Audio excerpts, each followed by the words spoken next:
Truth! Hey everybody, Cheese loves you. My name is Cody. You're watching the Wednesday episode of that Christian news show thing that I do. And two things. First of all, there was no Monday episode. There was no internet here, so I was unable to upload a video for you guys. And two, you guys need to check out Crazy Crazy Awesome Awesome if you haven't already. They're the ones that made the song that my intro is part of. Probably my favorite music group ever. And they're coming out with a new EP. They're releasing a new song today, so link in the description below if you want to go check that out. They have a free album out, so you can go check that out. All sorts of awesomeness. We go on to our first story of the day. And our first story is simply about a Twitter study that I found today. And pretty much what that study was, it was how many people tweet the word church and how many people tweet the word beer. Personally, I got a little irritated that it was beer that had to relate Christianity to as polar opposites, because they're not, and they don't need to be polar opposites, but that's just kind of how society works. But they did come up with a pretty interesting study. I thought it was that in the Northeast, there's more people that use the word beer in their tweets, and in the Southwest they use the word church more. And over the 1 week study they found that 14,000 overall use the word beer and 17,000 overall use the word church. So more people were saying church in their tweets than the word beer. It was also kind of interesting that there are more church in the Southwest, more bars in the Northeast. Probably having something to do with it. You have more bars, you're talking about bars more. But yeah, I found that news story today. Kind of wonder what you guys think.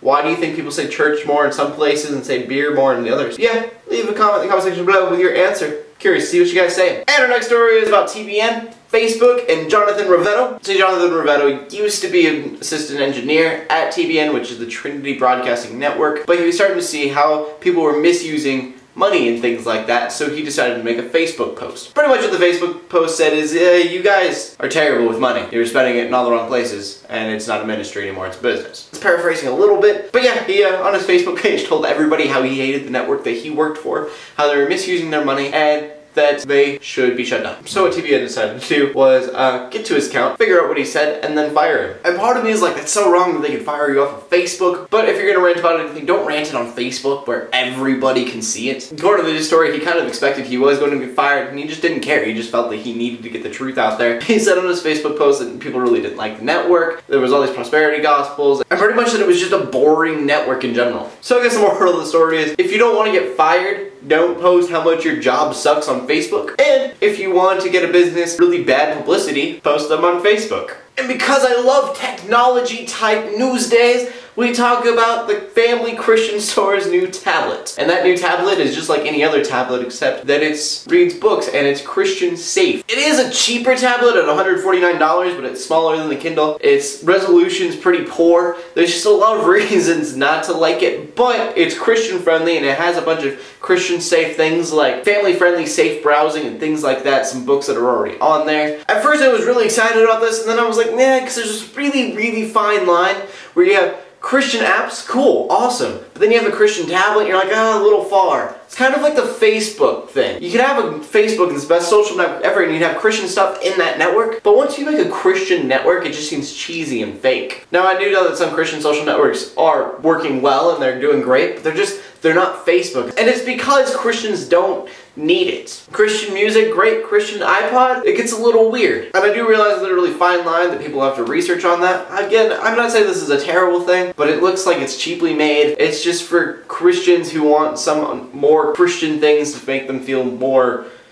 Christian. But there was another thing that I kind of wanted to ask you guys about is, what do you think of this? The Christian Edifi is what it's called, the Edifi tablet. Do you think that it's going to work? Do you think it's going to sell great? Do you think you'd buy one? I personally, I don't think it's going to sell. But it just seems like you can only go so far. I'll probably never own a Christian phone because I can get an Xperia Play. I can put Christian stuff on that Xperia Play, but I'm never going to get a Christian tablet that has a PlayStation controller. And our final story is something that I was really excited about at first. I read it, I was like, awesome, and then I was like, oh, the dude's kind of a creeper. Bill Keller is an online evangelist who has like 2.4 million subscribers that do this daily devotional thing. But pretty much what he's saying on his YouTube video is, vote for Jesus because everyone else sucks. And with that, again, I was like, awesome, yeah, because the politics do suck right now. And it would be really funny for someone who doesn't really care who wins this election to say, hey, I'm gonna vote for Jesus. But once you get into the video and start watching it, you start to realize that the guy is really he's demonizing both sides and saying that they are terrible people and really being judgmental against it. And I mean, I will admit the politics side, Mitt Romney, just forget that. And then Obama, I'm just like, come on, dude, I'm really trying to like you. And you're just making it so difficult. So I was really excited, but he's saying that, you know, they're anti-Christ and that both sides are the tools of the devil and being that creepy Christian that nobody likes. And I do get that he's showing this through a Christian perspective, and he is using the Bible and saying, hey, this is what I see. And it's right. He is seeing very bad politics for Christianity to vote for. And he says that not in good conscience can you vote for either of these guys. Some would argue that you need to choose the lesser of two evils, but as he says, it's still evil. But I have to disagree that they're tools of the devil and we're all going to hell because of America and stuff, because this is a free country and I love that fact that I can do what I like and I wouldn't want to take that away and I wouldn't want anyone else to take that away. So I don't bite the hand that feeds. But he does have 200,000 people saying, yeah, I am going to commit to going to the write-in part of the ballot and saying, vote for Jesus, Jesus Christ. If they start tallying up the votes and they see 200,000 people write in Jesus, that is awesome. Me, I'm personally questioning it because I thought it was an awesome idea, but I don't really like his motives. I think if he didn't make it such a hateful thing and he wasn't like, people that aren't Christian are stupid, terrible people, then I probably would have had no problem voting for it. But that's the way he portrayed it, is the self-righteous Christian-ness that I really dislike. So I did leave it open to you guys though. Links in the description below if you want to go check all that out. If you want to go to his website, you can, votingforjesus.com or something like that. Link in the description below. Kind of wondering what you guys think about that also. That's the question of the day is, do you think that we should vote for Jesus or do you think we should vote for the lesser of two evils? Because if you really don't want a certain candidate, like I really don't want Mitt Romney to win, kind of want to vote for Obama just so that Mitt Romney doesn't win. But on that same topic, you really gotta choose the lesser of two evils or choose nothing at all and hope for the best. Anyways, I don't know yet. I'm probably gonna vote for Obama just because I really don't like Mitt Romney's politics at all. But in all honesty, I haven't decided yet. So, from that we go on to the verse of the day. And because I like to feed the fire, the verse of the day is Acts 5:29.